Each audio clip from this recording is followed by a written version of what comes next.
11.3, the substitution rule. So we looked at this in lesson 9.1, and if you need a refresher, then pause the video and go back and look at the 9.1 lesson where we introduced the substitution rule. And we're going to look at this substitution rule in 11.3 with both indefinite integrals and definite integrals.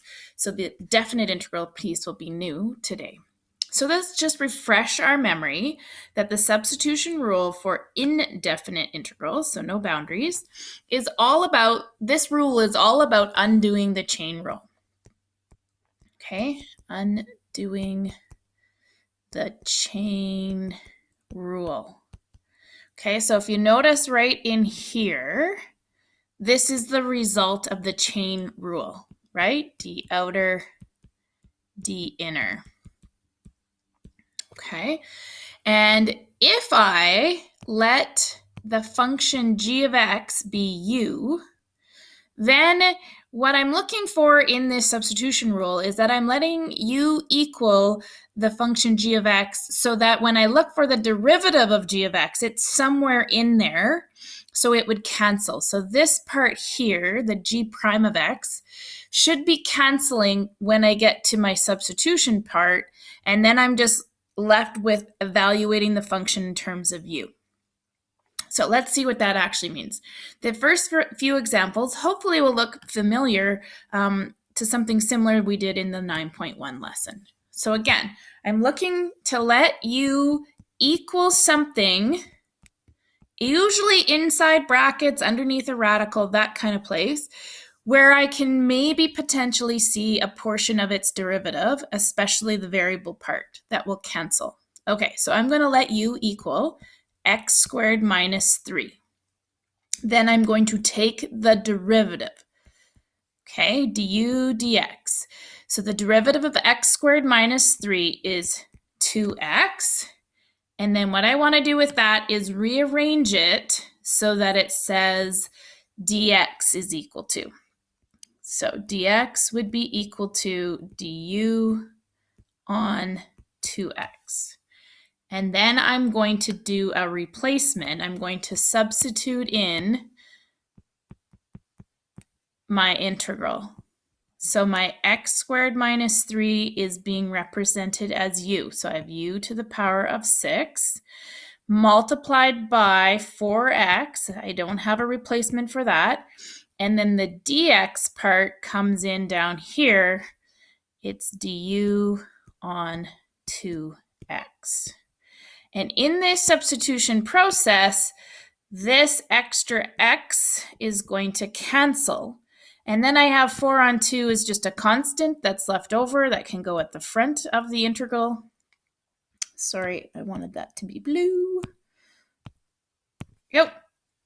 4 on 2 is 2. And then I'm left to integrate u to the power of 6 in terms of u. So that would be equal to 2 times u to the power of 7 on 7. And then don't forget your plus c. And the very last thing to do after all of this is to then resubstitute in what your u value was. Okay, what was u to start with? So I have 2 on 7. U was x squared minus 3 to the power of 7 plus c. Do not forget your plus c on the indefinite integrals. Okay, example 2, this is from chapter 8. You're not responsible to know these derivatives or antiderivatives. However, I'm just going to do this example for those people who are interested. Skip through the video if you're not interested. Okay, so in this first case, I'm going to let u equal to ln x. And the reason for that is that the derivative of ln x is 1 on x. Again, you are not responsible to know this rule. It won't be on your assignment. It won't be in your D2L quiz. Okay, so then when I rearrange this, I will get that dx is equal to x times du. And then I can substitute that in. So I'm having ln x be u on x, and then I have my dx being replaced as x du, and then the x's will cancel, and I'm just left to integrate u in terms of u. That's the du part. So the antiderivative of u is u squared on 2 plus c, and then we would just replace our u, which was ln x, and that's squared, and then I have a 1/2 plus c. All right, so that one was fun. Number 3. Feel free to give it a pause and give this one a try on your own if you're feeling like you understand everything that's going on. Okay, so we're looking for u to represent something whose derivative is also a part of that integral function that we're trying to take the antiderivative of. Usually is inside brackets. So I'm going to say let u equal 1 minus cosecant x. And the derivative of this is, well, the derivative of 1 is 0. The derivative of cosecant x is negative cosecant cotan. So the derivative of negative cosecant x will be positive cosecant x cotan x. We're going to rearrange this so that we have dx isolated, which would be du on cosecant x cotan x, and then we're ready to do our substitution.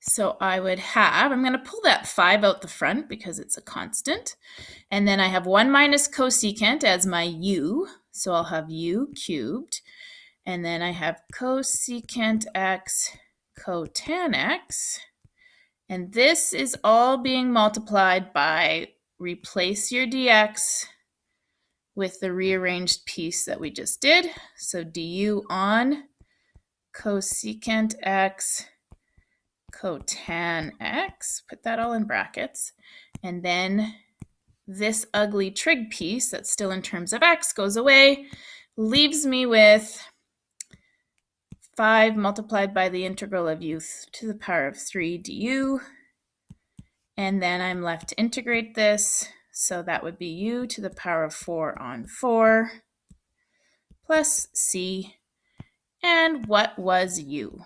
So I'm going to have this as 5/4. U was 1 minus cosecant x, and then that is to the power of 4 plus c. Awesome. Again, you can always take the derivatives of these and check your answer. That's the beauty of that. Okay, now I'm reordering a few things in our lesson. So this is example 5, so just flip the page to example 5. This is a definite integral question, so I just want to do it before we get, sorry, this is an indefinite integral, and I just want to do it before we get to the definite. So we are asked to use the substitution rule to take x squared on 1 minus x, the square root of that. Okay, so I'm going to let u equal 1 minus x, because that's the piece underneath the radical. So let's take the derivative of that, and the derivative of 1 is 0, and the derivative of negative x is negative 1. And when I rearrange that, I would get that dx is equal to negative du. Okay, so what we are doing here is we are taking the integral of x squared on the root of 1 minus x dx. That's what it's asking me to do. And so when I do my substitution here, I have x squared in the numerator on the square root of u, and my dx is only negative du. Well, that's problematic because I don't actually get rid of my x squared.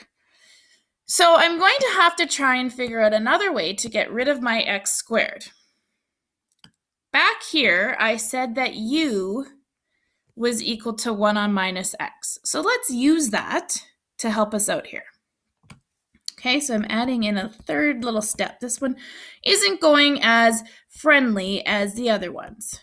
Okay, so if u is equal to 1 minus x, then by rearranging, x would be equal to 1 minus u. And then I can say that x squared would be 1 minus u squared, which is 1 squared minus 2u plus u squared when we expand. I don't need to write the 1 squared piece. It would just be 1. Which means that I now have a way to replace this x in terms of u. So let's do that. Okay, so this is equal to 1 minus 2u plus u squared, all on, let's write that as u to the half. Now I have this extra negative here. I'm going to put that in the front. So it's just negative 1 as a constant. And now I'm going to integrate this in terms of u. Now I've made everything with the variable u. And it was just an extra little piece of rearranging in order to make that work. So sometimes when we do the substitution rule, it doesn't work out as pretty as we thought it would work. Okay, I still need to do a little bit of more work on this before I can integrate it. So let's separate each of these so that they have their own fraction.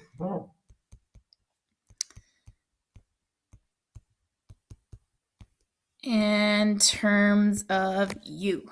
And then we'll just tidy that up once more before we integrate. So every single time you're working with your function, remember to write your integral sign. So the first one, 1 on u to the half, could be written as u to the negative half minus 2. So if I have u to the power of 1, 1 minus a half using my exponent rules would be u to the negative half plus 2, oh dear, plus, so I have 2 minus a half would be u to the 3 halves.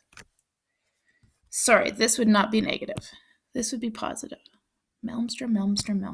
Okay. Whew. And then put this in brackets, du. So we have to integrate this in terms of u. There we go.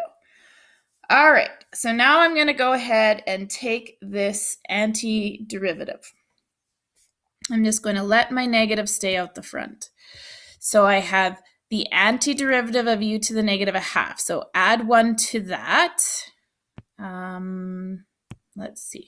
So if I add 1, you would get to the power of a half divided by that new exponent, minus 2u.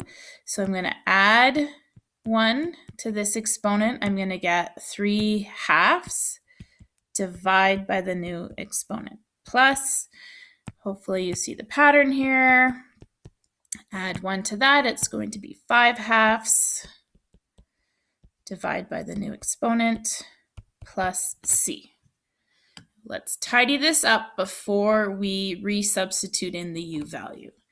So I'm going to distribute my negative at the same time as I tidy up. Okay? So if you divide by a half, you multiply by 2. So I'm going to have negative 2u to the half. 2 negatives in the next term make a positive.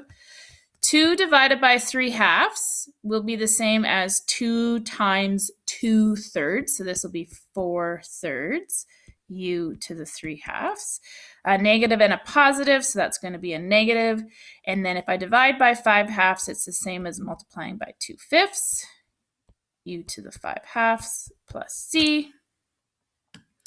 And finally, we can substitute in what was u.